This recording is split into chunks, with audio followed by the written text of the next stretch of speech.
Hi everyone, my name is Molly. I'm not used to making videos. I think I was probably 10 the last time I made a YouTube video, so bear with me. But I just wanted to take this opportunity to share my experience in the TTI, or troubled teen industry. Paris Hilton recently released a documentary in which she shared some of the trauma that she endured while her school profited off of abusing her. And this documentary has brought to light a very powerful movement, Breaking Code Silence, where survivors of abusive programs in the troubled teen industry are speaking out about what we endured there, with the hope of, one, preventing future parents and guardians from putting their children through this, and two, shutting down these places so that these very dangerous cult leaders no longer have a business built on brainwashing parents and students for monetary gain. Since her documentary, This is Paris, was released, I have seen a high number of Instagram posts, as well as posts on Reddit, and some YouTube videos using the hashtag breakingcodesilence. I ended up finding lots of horror stories from girls that went to the specific school that I went to, which is called Spring Ridge Academy, and I was inspired to share my own experience of what I went through there. If you're a parent watching this who came across this video because you're considering sending your child to SRA, I am begging you, please do not put your child through that trauma. And I'm about to share why. I was sent to Spring Ridge Academy, or SRA, in August of 2014 after attending a therapeutic wilderness program. I was 17 when I got there. There were a lot of reasons as to why my parents sent me there. I had a lot of anger. I was depressed, was going through some stuff at home, stopped caring about school or pretty much anything. And what they didn't know for a couple years was that I had been sexually assaulted a couple of years before that, which ended up coming to light during a time of significant family crisis. My parents had absolutely no idea how to cope, and they were wanting me to get help. They wanted somebody that could help me, and they were encouraged to seek professional treatment for me so that I could begin to heal, which is why they sent me there. Spring Ridge Academy is so far from the healing treatment center that my parents were told that it was. And to this day, my parents are absolutely horrified by how much they were manipulated by the people in charge. I'm doing this all sort of word vomit style, so I don't know how organized it'll be, but wanted to just kind of freely talk about I don't know, I guess all of the most kind of important things that come to mind that I've been wanting to share. I'll start off by saying that Spring Ridge Academy is a cult that has a prison-like system. Like other cults, SRA has phases. They had 4 phases. More than that, they use constant brainwashing techniques and used gaslighting daily in order to invalidate the claims that were made by students who spoke up against the treatment there. To the other survivors of this abusive industry, and there are seriously so many more than are ever talked about or than have ever been brought to light. I hear you. I believe you. Your experiences are valid. Your trauma is valid. I'll get back to the brainwashing in a bit, but wanted to share some more first about what Spring Ridge Academy did. What I experienced there. So I was there for a total of 11 months, from August of 2014 through July of 2015. I was 17 when I got sent there. During that time, I was forced onto a high dosage of medication for disorders that I have never been diagnosed with. I did not want to be on medication. I made that very clear to the psychiatrist that prescribed it. How this woman ever became licensed to practice medicine is absolutely beyond me. The first time I met her, she actually started the conversation by stating, "Based on what I've heard about you, you have these disorders." She never took any time to give me any type of psychological evaluation. Instead, she just prescribed me medication that made me feel completely off. I felt really crappy. physically and mentally, but they continued to up the dosage despite my protests. There was no way to get away with not taking whatever pills they wanted you to take, because you had to like prove that you didn't cheek your meds, and that you'd swallowed them.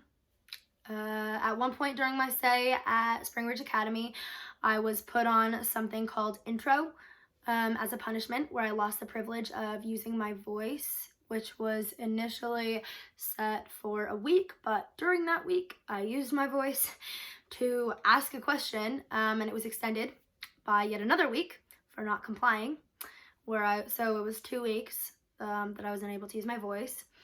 To lose the right to speak up for myself was terrifying. Not that I was ever listened to when I did speak up for myself, but still, like, the fact that I felt like my voice was taken away was completely just a dehumanizing experience for me. But that is what these places do. It's what they're built on, breaking you down in order to rebuild you and mold you as the cult member that they want you to be. They use attack therapy, or humiliation circles, several times a week. Sometimes it was in smaller groups of like 8 to 20 people, and sometimes it was school-wide. I think there were about 65 girls at my school when I was there.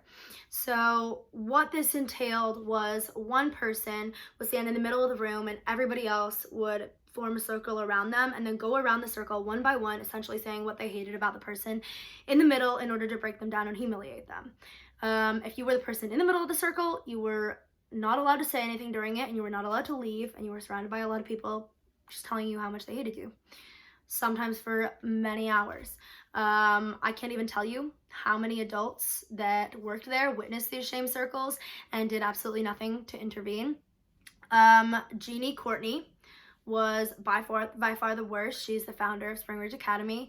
I remember countless times seeing her smile in this absolutely sickening way during these circles. Like, she completely got off on the humiliation that we all had to endure, like smiling just wickedly while we were crying, or people covering their ears, and just clearly looked absolutely petrified.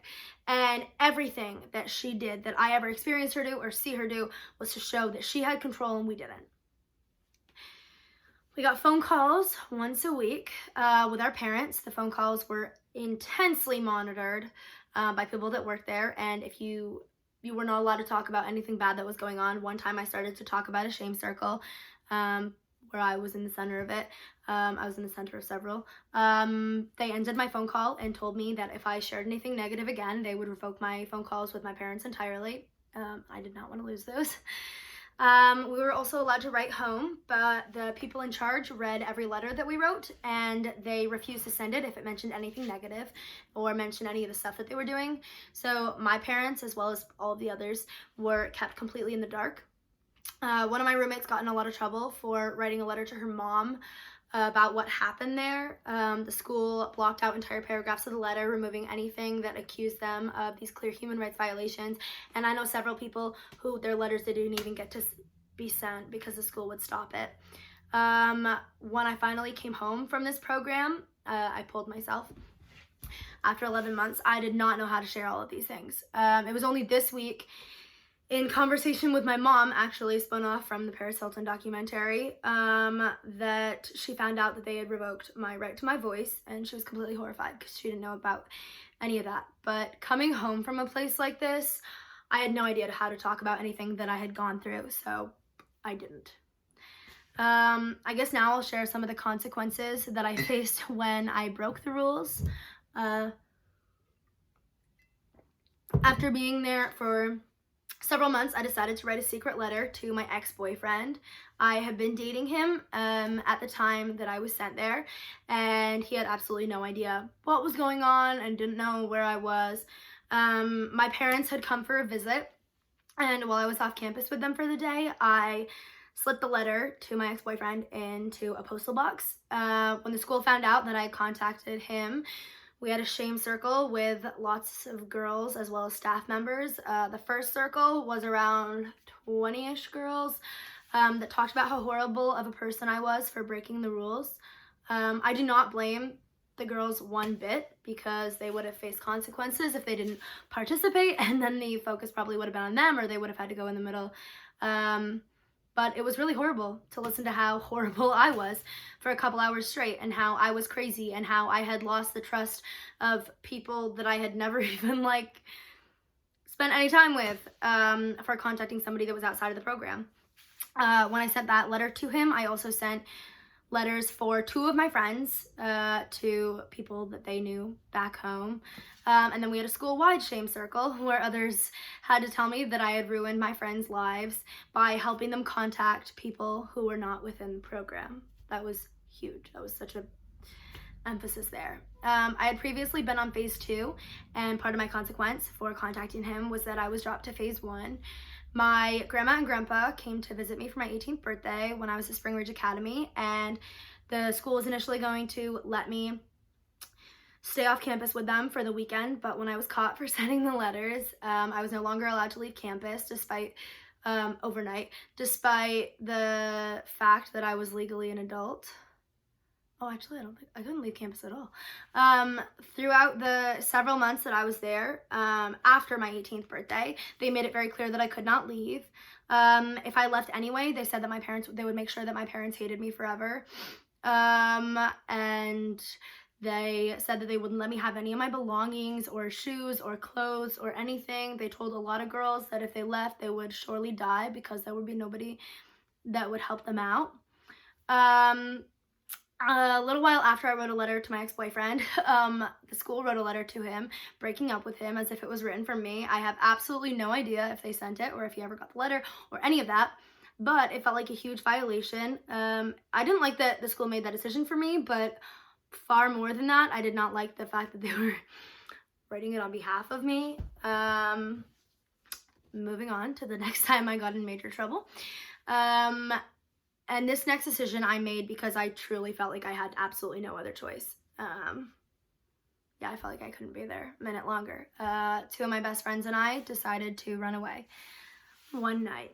We had a very strict schedule at SRA, so one night before study hall, we packed our backpacks. Instead of with books, we packed them with snacks that we had been like hoarding up on, I guess, as well as a change of clothes, and we took off, hopping the barbed wire fence that surrounded the school, cutting up our faces and arms and legs, pretty much our whole bodies, and making a run for it into the desert.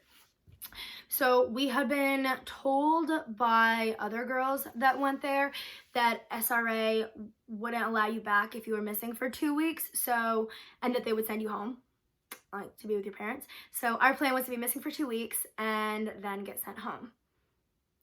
But the next day we were caught.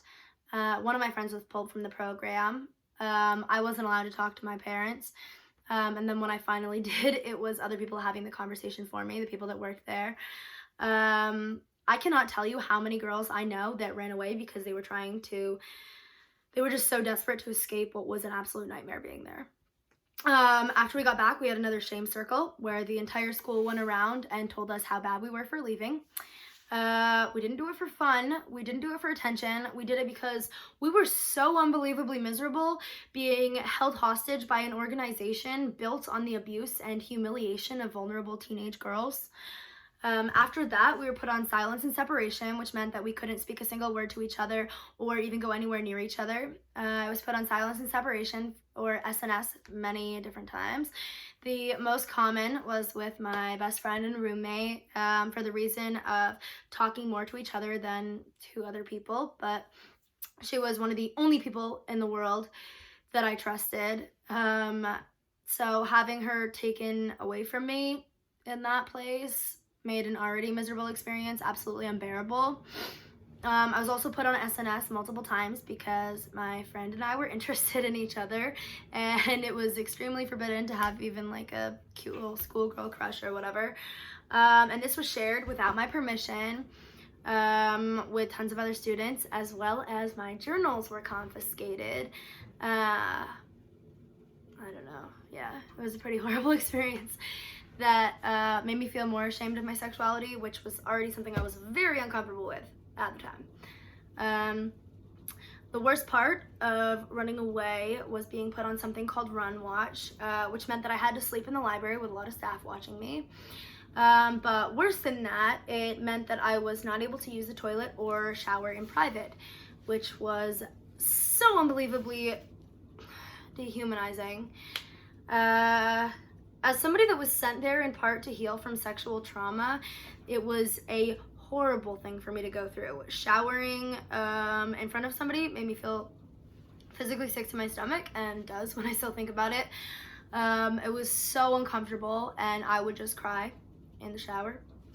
How they needed to keep the door open when I was using a windowless bathroom that I couldn't possibly escape from is still beyond me.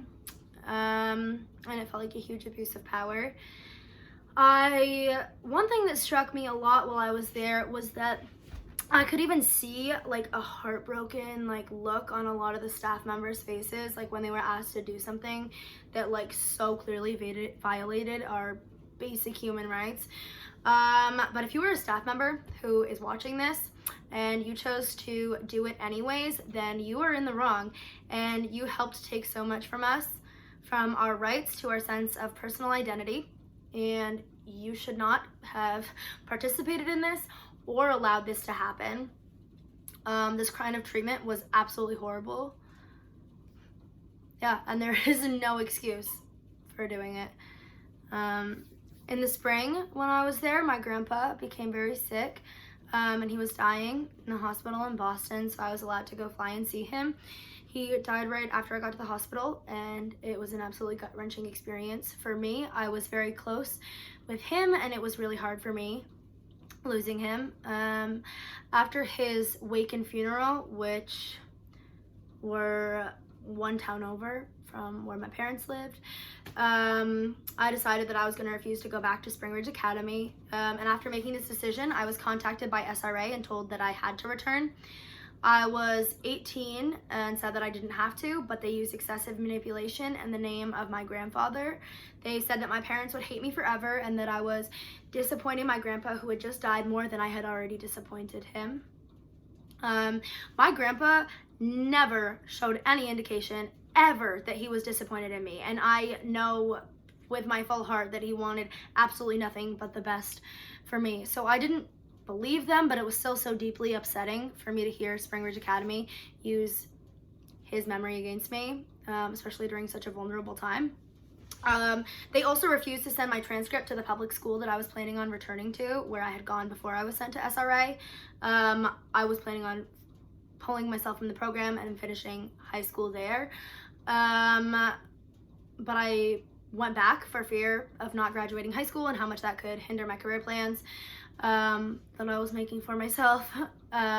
However, it was not worth it, and I didn't get my diploma from Spring Ridge Academy, even when I completed all of my academic requirements, because I had not completed all the phases of the non-academic therapeutic program, and that somehow equated to me not earning my diploma. I cannot tell you how heartbreaking it was and still is every day to see the girls that I went to school with and was close to, and girls that I never met that that went there and are sharing their stories, and see what SRA just like put everybody through. It's a place that claims to save girls, but my experience at SRA was far more traumatizing than the trauma that I was sent to heal from. I have friends who are on hard drugs, who have overdosed, who have died, who have attempted suicide, and who are homeless after leaving this school that I went to. The amount of people that self-harmed and tried to take their own lives while I was at school with them, several of which had not struggled with depression or suicidal ideation prior to attending SRA, makes me absolutely sick. Knowing that these programs in the troubled teen industry not only didn't help us heal from the stuff we'd been through, and if we were getting sent to a therapeutic boarding school, we'd clearly been through quite a bit already, but it drove a lot of my friends to making really drastic changes that can never be undone. I cannot possibly stress this enough. If you sent your child to one of these programs and they tell you what happened to them, believe your child. I know a lot of people whose parents still don't believe the abuse that they suffered at the hands of people running these programs because of how much the program brainwashes the parents into believing that their child is incapable of telling the truth and invalidating their trauma. But if your child tells you that a program like this gaslighted them, brainwashed them, withheld their food, forced them on medications, physically, sexually, verbally, or psychologically abused them, believe them. There is nothing harder than going through months, or in some cases years. I have friends that were there for almost 3 years. 3 years of torture at the hands of programs like this, and then coming home and not having people have your back. I cannot imagine. My parents were horrified to find out what was going on in this program, as were many of my friends' parents. But with all the communication monitoring, and in some cases communication completely restricted, the parents had no idea how bad it really was. Parents are taught from these programs not to believe their children. I didn't know how to trust anybody after I was sent there at 17, especially adults. I had a lot of anxiety and a lot of shame and a lot of confusion when it came to my own identity because I was stripped of it for nearly a year at Spring Ridge Academy. I knew several people that were there for eating disorders, and SRA forced them to get weighed, which was not in a private setting, every single week, which was horrible. I know a lot of people who were there after struggling with addiction who were forced on medication, some addictive. Lots of people who were sent there had suffered physical, sexual, and emotional abuse prior to attending Spring Ridge Academy, and the program forced these traumas onto us again, like just using them against us, forcing us to admit that we led to something happening by forcing us to relive some of the most terrifying things that had ever happened in order to get us to admit our accountability in having something happen to us. They constantly violated HIPAA by announcing things from our medical records to groups of other students. I'm gonna wrap up now. There's honestly almost an entire year of events that I could draw from, some of which I had kind of blocked out until recently. I don't know, there were so many other abuses I didn't include. Some I experienced, a ton that my friends experienced. If you're interested, I am more than happy to explain more about the dangers of the troubled teen industry and my experience spending a year in a cult. For anyone who's interested in gaining more insight, just drop a comment below with any questions you have, and I'll do my best to answer them. This is very, very heavy stuff, so thank you for sticking through it. These are conversations that we need to continue having because these places get away with abuse the more we don't talk about it. To my fellow survivors, I support you. I believe you. Your experiences are valid, and I invite you to please join me in breaking code silence. Thank you.